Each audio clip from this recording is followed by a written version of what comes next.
How's it going, guys? Jeff and Alyssa here. This is the first video of our dating series we told you guys about. We took your guys' questions, we took your inquiries, and for the first one, we thought we would make a general kind of question about dating altogether and ask, well, if we're going to ask certain questions about dating, why don't we first ask what's the point of dating? And so this title to this video is Why Should You Date? Now, I want to start with a quote. There was a quote I heard that maybe you've seen me post before that says essentially, dating without the intent of getting married is like going to the grocery store with no money. You either leave unsatisfied or you take something that isn't yours. And that quote to me has stuck in my mind forever because it's so true, especially I think in our generation, right? Dating to us is usually recreational. It's usually to serve some selfish means. It's usually to serve short-tempered or short-term means. But dating, truthfully, is for the intent of marriage. And people who do it best, people who do it with the most wisdom, and people who get through it in a healthy way usually have a vision, right? So is your vision for dating marriage, right? Ladies, if you're dating a guy, does he even have any intention of saying, hey, this is where I want to take us, this is where I want to go? And then guys to the girls, like, is that where she wants to be taken? And do you want to take her there on that journey? I think we were talking about it that, you know, in any form of life, having no vision and no destination is extremely dangerous. I mean, we live in the Northwest, epic hikes, epic mountains.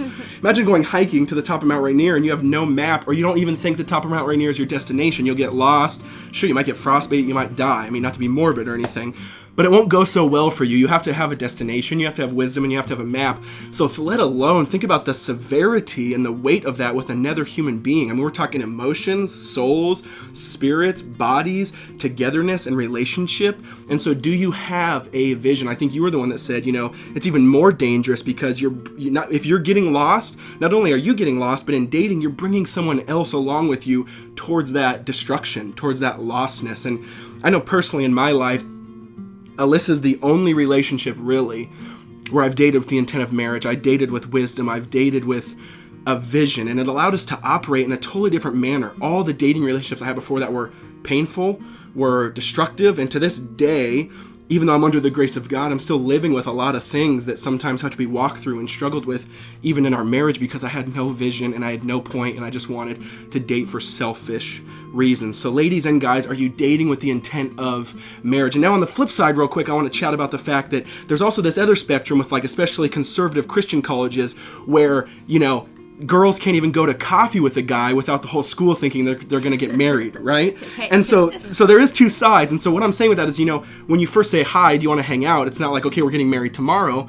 Man, the best way I could sum that up is just, you know, have a vision, but be normal, right? Don't put this crazy pressure on the ladies where they think, where the whole school thinks you're getting married just because you went and had coffee, right? Get to know her, right? And ladies, get to know him, talk for a little bit, and then if you both think you want to go there, then have a vision, then have a plan, then have a destination. So on the other spectrum, be normal, please, and don't have this crazy pressure. And so I hope you get both sides. But I know you had a few things to share that I thought were really interesting, if you maybe want to share with them. Yeah, and just to add on that too, Jeff is saying not that you have to date someone knowing that that's the one you're going to marry, but just have the intent of, hey, I do want to get married, and so let's see if this will work out, or let's see if this person is the person I should marry. Yeah, just be normal, right? You don't have to be crazy and get down on a knee on, you know, if you just met the lady on Facebook, say, boop, here we go. Just don't, right? Or have to hear a word from the Lord, like, this is the one, and then you go just be to normal. coffee. Just be normal. Just so, be normal. What were you going to share? So why should you date?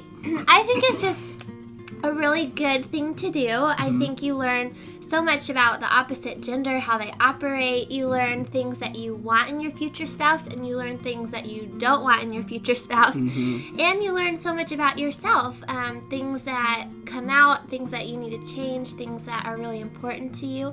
And so dating is really healthy, and I think it's a good way to just mature as a person and mature as a believer. And because your worldview in the very beginning was almost like, you know, like there's only going to be one guy, first date, and we're getting married. Exactly. Rather than saying, hey, there's a lot to learn about myself and other people. Exactly. Yeah. So I grew up kind of in the era of I Kissed Dating Goodbye, which love Josh Harris to death and love his second book. But I took it too far. And so I just thought, okay, well, I'm just going to pray, and the first guy I date, I'm going to marry, and we'll live happily ever after. And the Lord had... Which was me, by the way. So, hey, so it was the first married, boyfriend. happy ever after. But, okay. But the Lord had different plans for me. And I did go through 2 really hard breakups. But I think through that, the Lord taught me a lot about how relationships are messy. They're not perfect at all. But that brings so much it really matures us, and it causes us to really rely on the Lord and learn a lot, like how to deal with conflict and how to share things that are really important to you, and how what love really is, how to put someone above yourself. And real quick, talk about when you said that relationships aren't in vain. I think that's a good thought to end on with them too. Talk about that idea. Totally. And so I think this whole idea too is dating can be scary, and you can think, okay, well, I don't want to date the wrong person, I don't want to break up. And I think there's wisdom of who you date and who you don't date, but know too that no relationship is in vain. And I think if you allow the Lord, He can use whatever relationship to really grow you, to draw you to Himself, to grow the other person. And so whether it you do end up getting married or you don't end up getting married, it's not in vain, and it is for our good if you let the Lord do that. Yeah, no, I think that's really good, and I think we would both say that there's specific times, like the best way I'll put it is the biggest lessons I've learned about the Lord have actually been in failure in relationships. That's usually where God revealed Himself, where He's been there when I needed Him the most and really showed His grace. So there's grace even in relationships that maybe have been painful, and there's a good plan and a good vision that God wants to lay ahead of you for your joy and for your good. So that's what we would say. And just tapping on that, it's not a failure. Remind yourself that that's not a failure, but the Lord was using that to really grow you and to grow the other person. Yeah, so that's good. So hope that's an encouragement to you guys. We love you guys. Leave a comment or a question with another question you want to do for videos, and we'll keep answering these. We have one next week or the week after that coming on how far is too far and what's the line to draw physically. Hope that's an encouragement. Love you guys. Talk to you later. Bye. Hey guys, hope you enjoyed that video. Real quick, got two announcements. The first one is my lovely, amazing wife has a book coming out, I think April 15th or April 7th, somewhere in April. But it's an amazing book called Spoken For. It's about kind of a girl's identity and how she is spoken for by God and how that affects your life. I want you guys to check it out. It's amazing. So click up in this area. I'll put some floaty text and you can check it out there. Second announcement is I just signed up and became a part of Subbable, which was started by the Green Brothers, if you know them. It's kind of like a Kickstarter type thing to support your favorite YouTubers, and the YouTubers will then in turn give you signed books, posters, stuff like that. So if you guys would love to support so we can keep making amazing videos, well, I just kind of called my videos amazing. That was awkward. Hopefully make amazing videos. Then you can check out the link up here somewhere. And then also if you want to keep watching videos weekly, you can click down here to subscribe. That's all we got. Love you guys.